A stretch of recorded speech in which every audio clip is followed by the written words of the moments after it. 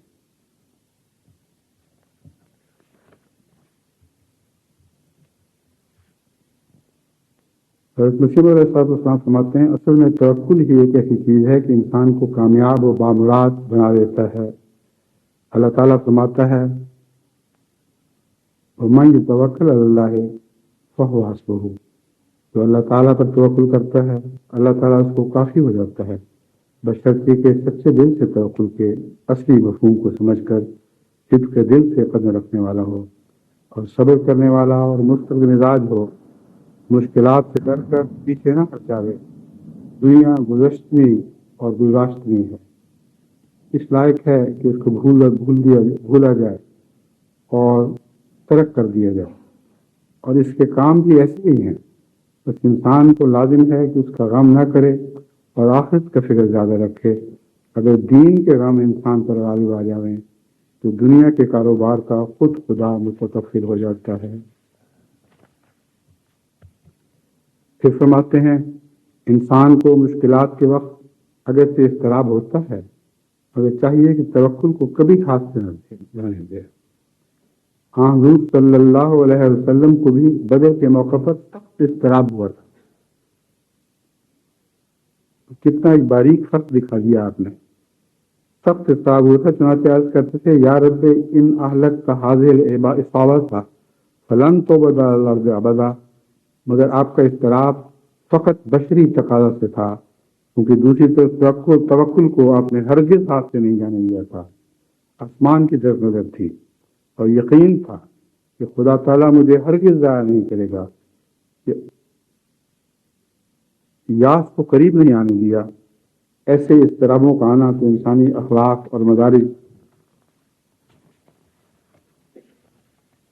تکمیل کے واسطے ضروری ہے، مگر انسان کو چاہیے کہ یاس کو پاس نہ آنے دے۔ انسان کو طرح طرح کے خیالات، اضطراب، وسوسہ ڈالتے ہیں، مگر ایمان ان وساوس کو دور کر دیتا ہے۔ بشریت اضطراب خریدتی ہے اور ایمان اس کو دفع کر دیتا ہے۔